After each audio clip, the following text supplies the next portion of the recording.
I'm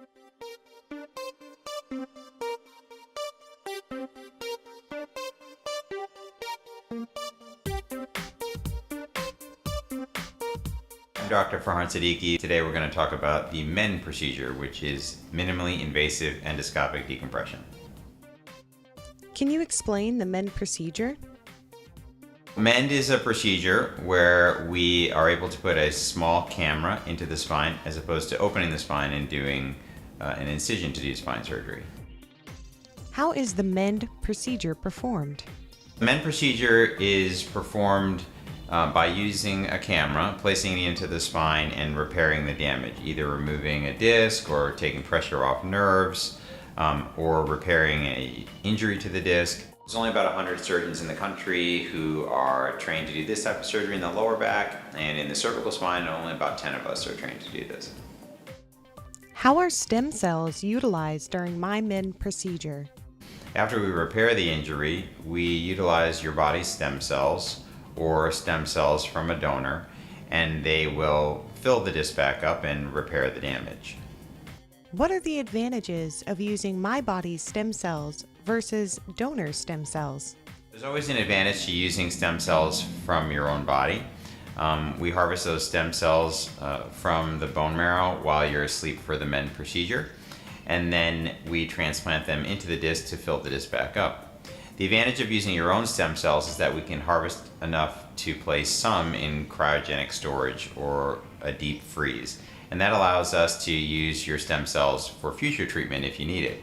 So for example, we treat you with the MEND procedure now, and 3 or 4 years from now you injure your back again. Your stem cells will already be in cryogenic storage for us to thaw out and give you another dose. Whereas if we use a donor stem cells, they're only good for one single use. Do I have to go to the hospital for my MEND procedure? Luckily, you don't have to go to the hospital to do this procedure. It's small enough that we can do it even in our office operating room. If you have medical problems that require you to go to the hospital, then it can also be done in certain hospitals in the area. What are the success rates?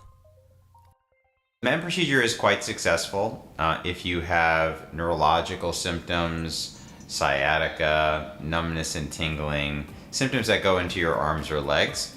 Then the MEND procedure is approximately 95% successful at alleviating those symptoms.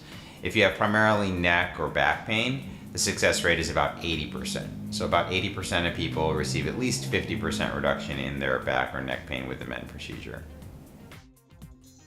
Do my results vary depending on how long I've had this problem?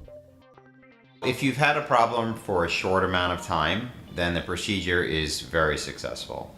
However, if that problem has been there for a number of years, the success rate does drop. This is because we develop other chronic changes in our neck and back after we've been modifying our activity for years secondary to an injury. So let's say you injured your neck or back 5 years ago. You'll have developed chronic spasms, stiffness, and those things may not fully resolve after we repair the damage to the spine. So it takes a lot of physical therapy and rehab, stretching, and strengthening to undo those additional problems which have developed over time. So if someone has the MEND procedure within the first 6 to 12 months after an injury, then the success rate, as I mentioned earlier, is about 95%. However, that success rate does drop by about 5% per year, every year after you've had the injury. So if you've had an injury 5 years ago, the success rate might be 75 or 80% chance of success. So we encourage people to avoid surgery as long as possible, but if a problem has presented itself for more than about a year, we would encourage you to go forward with the procedure before those chronic issues set in. What's my recovery like after surgery? Recovery from the MEND procedure is fairly short. The small incision that's performed to do the procedure varies between 1/8 and 1/4 of an inch, so it's very tiny. It heals in about 1 or 2 weeks. We do restrict what you do after the MEND procedure to let everything heal. So even though the wound heals in a week or two, we do restrict your lifting and bending for about 6 weeks. When can I get back to work? That depends upon what type of job you have. So if you have a sedentary job and you can adhere to the lifting restrictions for the first few weeks, which is typically about 5 pounds or less for the first 6 weeks, then you could go back to work right away within the first week or two. But if you have a very heavy labor job, let's say you're a construction worker, then we probably have to restrict your returning back to work for at least 6 to 12 weeks, depending on how heavy the lifting is that you do. Can complications occur during or after my MEND procedure? There are always potential complications with any type of spine procedure. The MEND procedure is very small, so those complications are fairly small as well. Different types of complications that can occur with any type of surgery are infection, bleeding, nerve injury, different types of fluid leaks in the spine, and the biggest complication is the need of future surgery. In the MEND procedure, the likelihood of those complications is very low. Less than 1% of patients have any complications with the MEND procedure. It's performed in an outpatient setting, typically in the office or an ambulatory surgery center, so we can avoid the hospital and the patients who are sick in the hospital as well. What is a spinal fluid leak? Spinal fluid leak is leaking of the fluid that cushions our nerves. So oftentimes if you're having surgery, it's being done because your nerves are being compressed in the spine. They're causing things like arm pain, leg pain, things called sciatica or radiculopathy. So when we take the pressure off those nerves, release of pressure can cause the fluid to leak. That leaking fluid can cause a headache, and we usually have to glue the leak closed or even put a stitch or two into the leak to close it.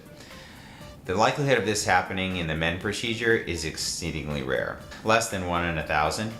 And if it does occur, we usually use glue or a suture to close it so that it doesn't cause any future problems. How is infection prevented during and after my MEND procedure? We try to prevent infection by using tiny incisions. The camera has constant antibiotics and fluid flowing through it to wash the wound gently throughout the entire procedure.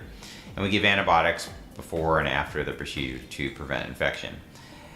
The infection rate, as I mentioned, is less than 1% with this type of procedure. In fact, if you have the smallest type of MEND procedures, the infection rate is likely less than 1 in 1,000.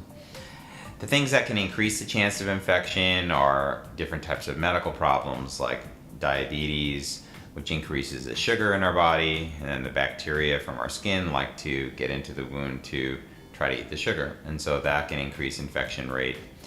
It typically would increase the infection rate up to 1 to 3%. Other things that we do as habits can cause infection as well. For example, smoking can increase the infection rate because it lessens the blood supply to the wound trying to heal. And even though it's such a tiny wound, it can take time to heal, and during that time frame you could be set up to have an infection if you continue to smoke after the procedure. What is the likelihood of needing future surgeries after my MEND procedure? There's always a possibility that you'll need future surgery after any type of spine procedures. Statistically, the rate of additional surgery after the MEND procedure is about 3% per year. So that means within the first 12 months after someone having any type of spine procedure, whether it be the MEND procedure, discectomy, or a big surgery like a fusion, there's about a 3% chance that something will cause another injury or the disc will continue to degenerate, requiring more surgery. And that accumulates over time. So the first year is 3%, the next year is 6%, the next year is 9% after that. So it's important after the MEND procedure to work on your core strength, get stronger, try to control your weight, try to avoid activities that could injure your back so that we can avoid those future surgeries. If we use your body's stem cells, it cuts the rate of future surgery in half. So from 3% a year, we can cut it down to 1 or 2% a year. What are my next steps? If you're interested in going forward with the MEND procedure, we'll have one of our staff members chat with you. They'll talk to you about different things to get scheduled, such as options of performing that procedure in our office operating rooms, surgery center, or possibly in the hospital if you have considerable illnesses. They'll talk to you about different medical problems you might have and whether or not you'll have to see your regular medical physician to get clearance. You'll have to get a few blood tests to make sure that your blood clots properly and there's no underlying conditions that we're unaware of. And of course, you'll need to get some pain medication sent to your pharmacy.